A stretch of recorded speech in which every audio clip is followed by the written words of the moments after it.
สาวลาวกินอาหารตามฤดูกาลนี่พี่น้องอันนี้คือปลาเข็งใหญ่เนาะป๊าดมันเลยนะนี่พี่น้องยามนี้เพิ่นดูดซะดูดหยังเนาะปลาเพิ่นมันแซ่บยามนี้นะพี่น้องก็เลยสิเอาปลาเข็งมาปิ้งนี่ตัวใหญ่คักขนาดเลย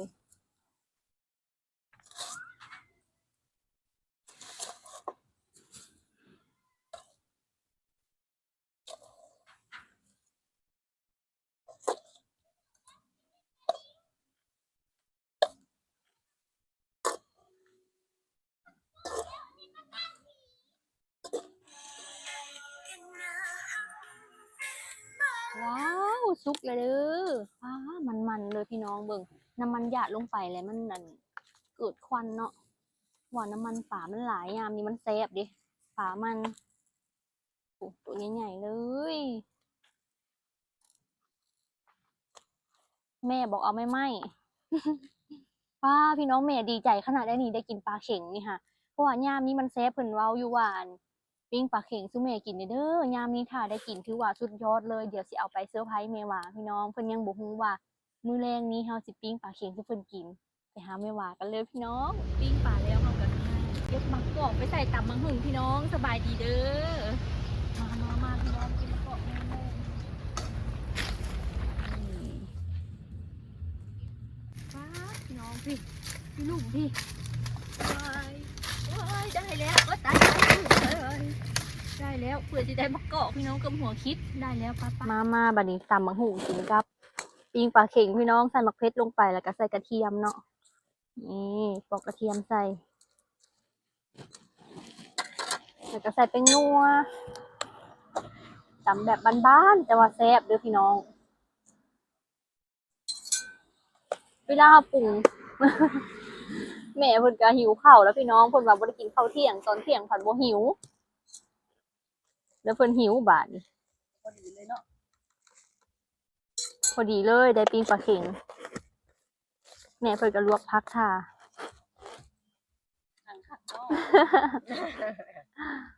สบายดีกินข้าวนะแม่กินก่อนรสแม่กินก่อนรสนี่ใส่แป้งนัวใส่น้ำตาลใส่กระเทียมใส่มะเขือพี่น้องบัดนี้ตำก่อนตำให้เพิ่นแหลกแล้วจังใส่มะกอกเนาะตำแบบบ้านๆแต่อร่อยมากแซ่บแฮงสมัยตะกี้ตำรสมีแต่ใส่ปลาแดกดิบมันไม่น้อยเยอะใส่เกลือแป้งนัวพี่น้องเลยตำมาแม่เพิ่นตำสุกินแซ่บเลยแซ่บไปอีกแบบแต่ว่าสมัยคู่มือนี้นะมีปลาแดกต้มเนาะมีแบบมีปลาแดกต้มขายแล้วก็อันนี้เริ่มมีเพิ่นต้มมาให้กินพี่น้องแซ่บสะอาดปลอดภัยบ่มีอันสารกันบูดนะพี่น้องอันมันก็บ่อันตรายเนาะใส่มะกอกลงไปหน่วยหนึ่งพี่น้องนี่เนื้อหลายแบบนี้แหละแซ่บนี่พี่น้องเปรี้ยวแต่ว่าน้ำลายแตกเปรี้ยวแต่ว่ามันเปรี้ยวๆแบบนัวๆนะพี่น้องหอมมะกอกน้ำลายไหลจะไหลลงคกได้เมียวะใส่ปลาร้าบัดนี้พี่น้องแม่จะเฝ้าอิ่มก่อนแม่พักอิ่มเด้อ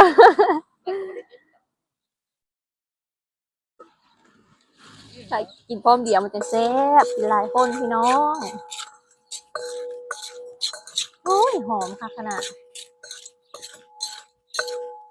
มะกอกนี่สั่งผลไม้พิเศษทำไมเนาะผลไม้พิเศษที่ว่าเป็นให้มนุษย์มนาใส่อย่างกระแซบใส่ต้มใส่แกงใส่อันตำกระแซบแซบยังวะแต่ชื่อบ่ค่อยพอมะกอกว่าซั่นแต่ว่ามะกอกต้นเฮานี่เนื้อมันหลายนะมีมาเก็บเท่านึงกะทิมาเก็บเท่านึงจำพอแต่บ่มีนัดลมบ่ไงวันนี้นัดลมบ่นัดหมูมากินอ้อมหมอนตัวเองพักอิ่มแล้วแม่ไปกินอิ่มแต่เช้า9 โมงบ่ายเลยบ่ยากมันอยู่ตอนนี้ไปกินข้าวสวยพอดีแล้วมันจังแซ่บแม่กินปิ้งปลาเข็งแซ่บตำมาหุงแล้วเรียบร้อยแล้วพี่น้องอุ้ยตำแบบนี้นะมันแซ่บตำแบบบ้านๆพี่น้องเลยนี่ตำใส่มะกอกนี่ ลวกพักปิ้งปลาเข็งพี่น้อง สบายดีพี่น้อง มาพี่น้องกินข้าวแรงน้ำกันเด้อแซ่บๆวันนี้แม่มาพี่ปิดมาพี่ เสียบ้าง น้องเอาจานมาให้แม่ไปเสียกลางใส่นู่นดิเอามาเอามาเดี๋ยวหนึ่งเสียกลางใส่นี่แม่เอาเสียกลางใส่ลวกพักพี่น้องผักกาดดอกตำมะหุ่งแซ่บ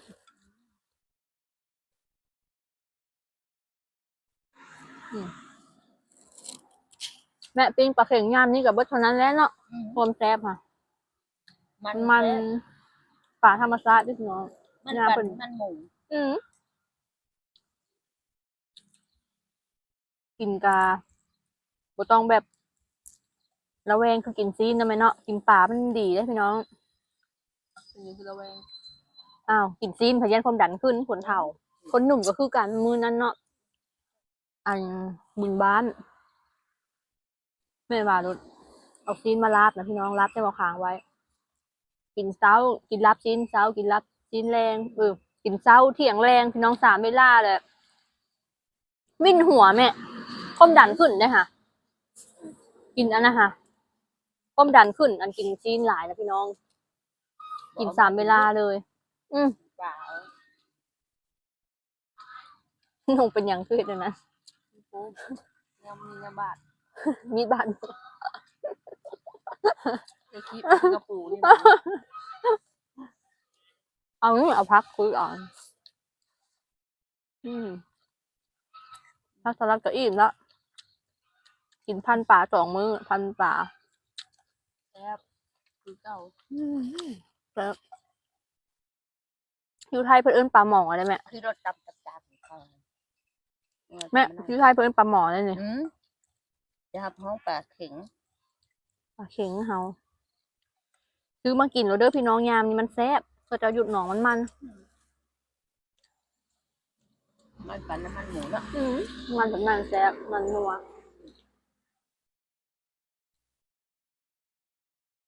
ย ามนี้มันตูดน้องให้น้องนา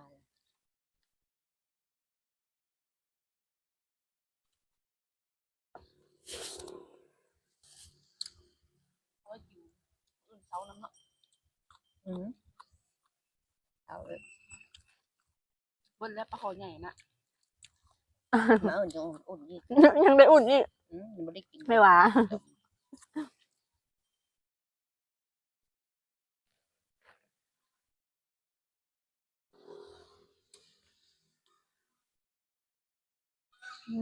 แซ่บพี่น้อง มันนี่กับโบหนาวคือเก่าพี่น้องเลยเข้าใจเย็นๆก็คนเดียวมันอย่างนี้ เบิดแสงตะเว้นก็หนาวจังหน่อย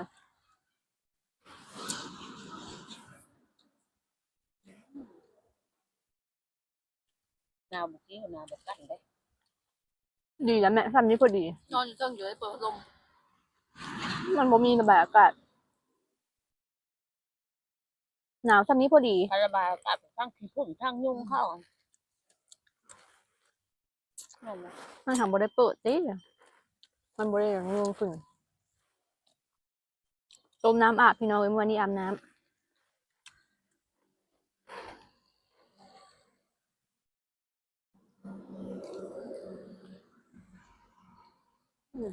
ครับช่วงนี้ได้กินจะได้แซ่บ บริมีขี้เลยแล้วกินน้ำมัน กินเลยบางใส่เพิ่นค่ะแม่ช่วงนี้ได้กินได้แซ่บปลาขอเผาปิ้งปลาเข็งเนาะ เขียด แกงเขียดอันมื้อนั้นซื้อเขียดมากกับแกงให้แม่กับลุงน้อยกินเนาะ แซ่บครับ แซ่บเลยมีมาทั้งซื้อมาแกงทุกเพิ่นกินอีพี่น้องเลยจะได้เพิ่นเมื่อก่อน มันร้อนเดินขึ้นแต่สามไข่ละเกียดนอน ปีนี้เขียดคือเพิ่นเฮ็ดอันถุง40 บาทขึ้นหน่อยๆเนาะปีกายนี่หลายแม่ยังบ่หลายปะยามนี่ยังหาก็ออกใหม่เนาะ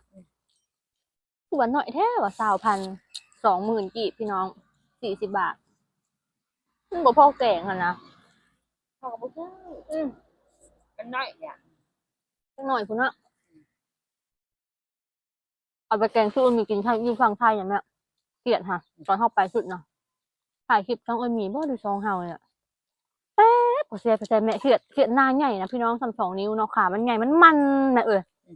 แกงใส่ข้าวเบื่อบาดสิสุกแล้วก็ใส่ข้าวคั่วโรยหน่อยหนึงแซ่บกว่าแซ่บแท้ๆมียังติดใจอยู่เลยพี่น้องแซ่บอีหลีกินขมุกขมุม2คนพี่น้องเอ้ย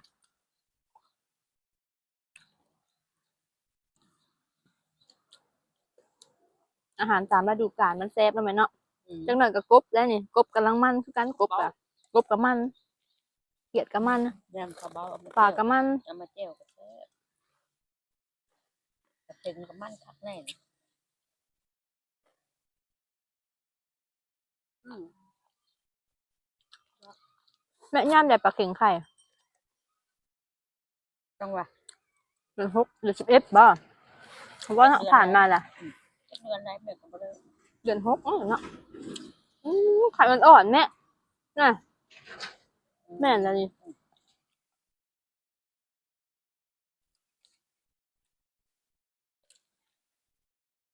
อืม กินมันปลาแบบนี้ละดี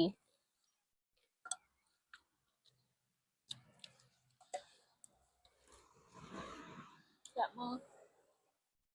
แม่อยู่ทางอีสานฝั่งไทยค่ะเพิ่นไปเหมาหนองสระแล้วเพิ่นก็ดูดหนองขายปลาคือเดียวได้คือเฮาเนี่ยเพิ่นไปเหมาซะ500 600 อันหนึ่ง คั นะ กคักคันอยู่ไกลเด้สิเป็นอาสาไปงมปลาซอยเนาะพี่น้อง ต้องคักเด้อพี่น้อง บนยังเพราะว่า ยันกิ๊บเนาะ หมูซาพอดี เป็นเพิ่นหูยา หัวมัน อือ